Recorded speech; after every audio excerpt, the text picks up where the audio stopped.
Hi, hello and welcome to a new episode here with also webcam today. The next episode will be a history lesson. Of course, Shinta is still with me. Free Palestine as always. It's more important than ever to soon find a political solution, so not any longer innocent people get killed, slaughtered, murdered. And yeah, so it's in Israelis' interest to find a peaceful solution, a political solution, and also a creation of a Palestinian state. So people don't feel like they are oppressed. They are oppressed, of course. So it's not just a feeling.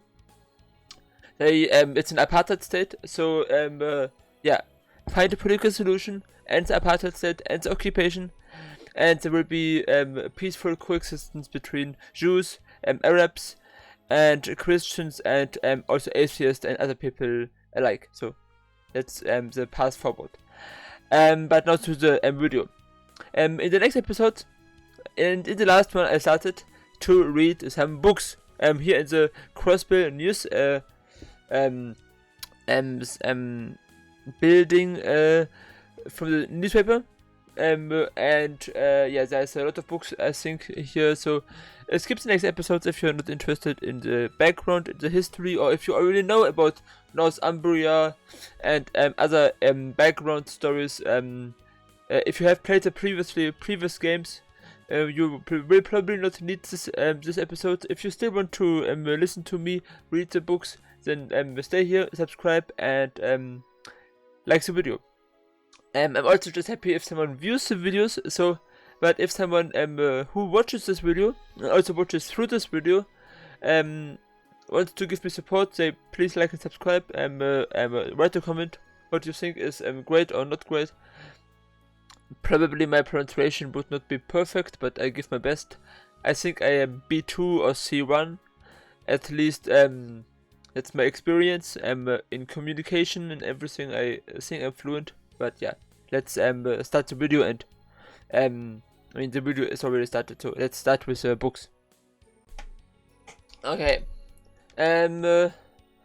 we already read in the last episode the 100 Days War. Now the Northern War. The Northern War outbreak on November 3rd, 1205. A pitch of a black shadow burst through the Dnieper Gate on the southwestern border of the state of Northumbria. It was a special black Hector. It was a special black Hector model of a Panzer soldier, the personal machine of Brigadier General Wallace Bradius of Sutherland's provincial army. Its giant cross spear scattered the northern Jaegers and the autonomous weapons known as archisms they had guarding the gate, and a golden panzer soldier leading a 100-strong battalion from the Empire of Erebonia entered the country. The one piloting the golden machine was none other than the commander of Lemaire's provincial armies, Auriel Leguin, the Golden Rasaka.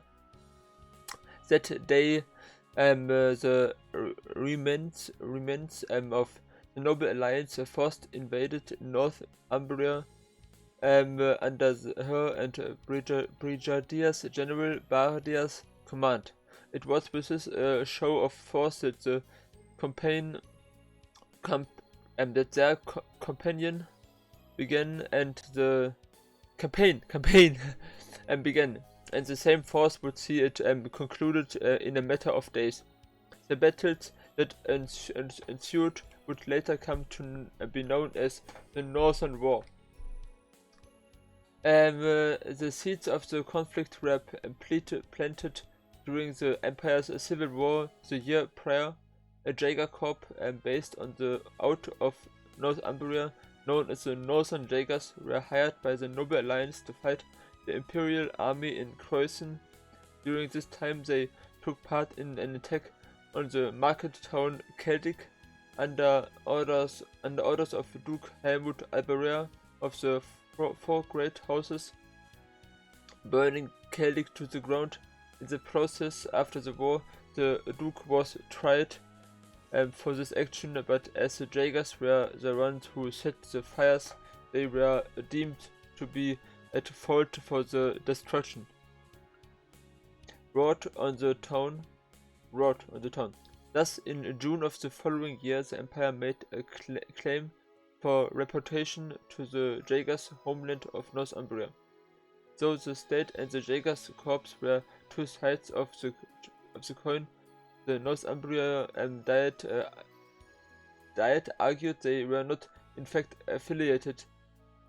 The Diet condemned the burning of Celtic as inhumane, but had no possible way of paying the sums requested, due largely to the chronic financial troubles that had plagued the state ever since the Northumbria disaster in 1178. As a Diet debated over how to proceed in the face of mounting pressure from the Empire, the Northern Jaeger suddenly staked a coup, quickly occupying the Parliament building. They were assisted by a large number of aforementioned archaism supplied to them by the same international criminal organization that had acted behind the scenes during the Imperial Civil War, Ouroboros. On July 5th, 1205, the Northumbrian government, still under occupation by the Northern Jaeger, issued a formal refusal to pay reparations to Livonia. The Imperial government took the situation seriously and attempted negotiations through a number of different channels, but ultimately failed to make any headway. With its diplomatic options exhausted, the Empire turned to the still hostile remains of the Noble Alliance forces that had barricaded themselves in Lamor's Juno naval fortress at the end of the Civil War. Seeing an opportunity to solve two problems at once, the Imperial government made an offer to the barricaded troops invade and conquer Northumbria in exchange for amnesty for their part in the Civil War. In the war, Le Guin and Bardias accepted the offer, vacating the naval fortress at the end of August, and after 2 months of planning in tandem with the intelligence division and the railway military police, the invasion was ready.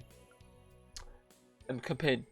After breaking through the defense at the Dnieper Gate, the Empire's combined provincial armies marched to Northumbria's capital of Haliask, suppressing the Northern Jaegers based in small towns such as Cleaver and Livali along the way. In just 3 days they had reached their destination. There they found that the Northern Jaeger had deployed large archaisms across the entire city, even going so far as to release them into the streets, essentially taking the civilian hostages in a last-ditch effort to stop the Empire's advance. General Le Guin surrounded the city and was tasked with negotiating on behalf of the Empire. He gave the Jaegers a week to surrender before she would begin her assault on the city.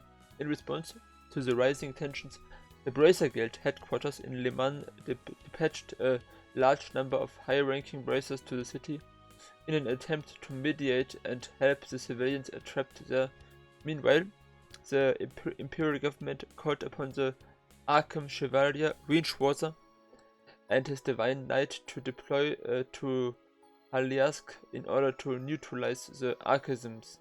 However, time was short, and General Le Guin's deadline was fast approaching. Conclusion. On November 12th, the Archon Chevalier, a number of high-ranking bracers, and elite members of the railway military police infiltrated the city in a concerted effort to neutralize the archaisms and Jaeger patrolling the streets and get the trapped civilians to safety. They were successful in evacuating the civilians and destroying the large number of archaisms, but before they knew it, the weak General Le Guin had given the Jaegers was up. The week. On the morning of November 13th, the battalions of Panzer soldiers that had encircled Haliask began their advance, led by commanders Le Guin and Bardias. They pulverized the city outer defense, drove back the Jaegers, and made their way into the city proper. By noon of that same day, they had seized control of the Parliament building. Thanks to the efforts to the Archen Chevalier, the bracers and the AMP civilians' casualties were extremely low. Further, due to the sheer overwhelming power of the general's advance, many Jaegers chose to flee over holding their grounds, resulting in surprisingly few casualties among their numbers as well. By the end of the day, all the remaining members of the 1,000-strong Northern Jaegers had completely surrendered. Annexation. When the dust had settled, imperial dignitaries arrived on the scene and began detailed negotiations to bring a formal end to the conflict. Because Northumbria's economy had been dependent on funds brought in by the Northern Jaegers, the state had no way to rebuild itself without them, much less pay the reparations demanded by the Empire. In the face of the objections from both the Bracer Guild and the Septimian Church, concerns voiced by neighboring countries, and outright denouncement from Calvert, the Empire announced on November 13th that it would be annexing the formerly independent state. Finally, on December 23rd, Emperor Eugen III gave his approval, and the Northumbria province of the Eurobonian Empire was formally established. Yeah, I don't think it's good. I mean, why a weak country ask for high reputations? That's cruel. And then the war, of course, is cruel. But yeah, it's and annexing it is it's definitely not good, I think. The media generally I'm sorry, conflict. The media generational conflict. 12 minutes. I have already this video. I imagine that if asked for the most famous example of mass media in Eurabonia, most people would respond with the name Imperial Chronicle. The Imperial Chronicle has been in publication for over 100 years. Wow. And it was originally read only by the wealthy and written to cater to the interest of the nobility. However, the stance has begun to show a remarkable change, the primary cause of this being the conflict between the two competing political factions, which has been the subject for much discussion in recent years.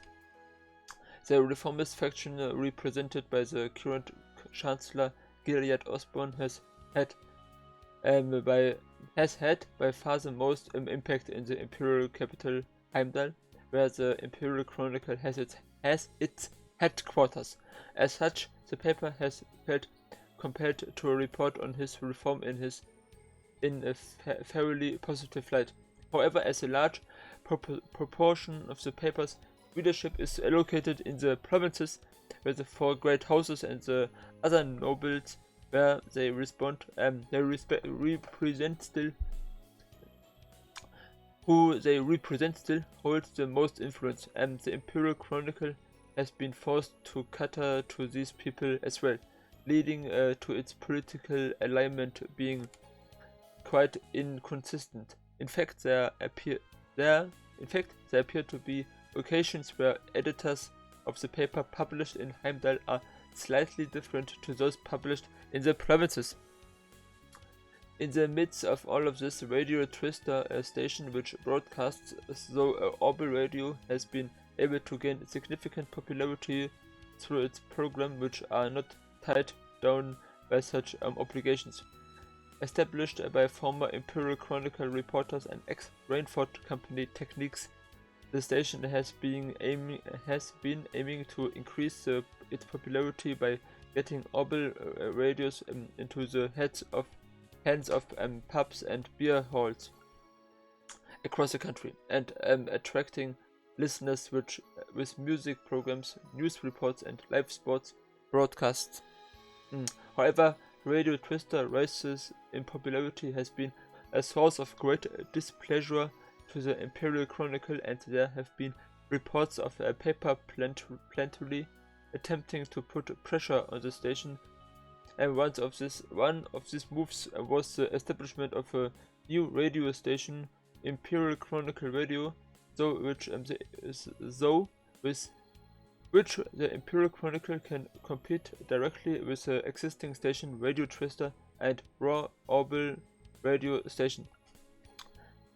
Another step is the move towards introducing regulations against the monopolization of public orbital waves, although there are fears that this would eventually lead to the censorship of news broadcasts by the Imperial government.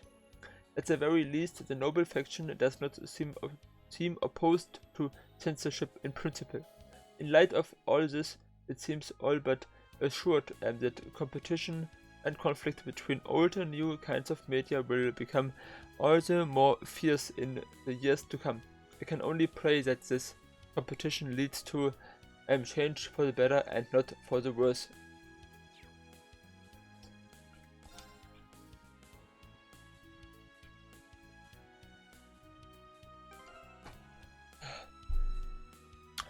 My voice. What the fuck, my voice is so is there anything more here? There's one room. I can't even go upstairs. I will go upstairs also in a moment, but I have also stuff to read in my inventory, but I will read this later. I need a break, and I need also to read some more normal dialogues and not so much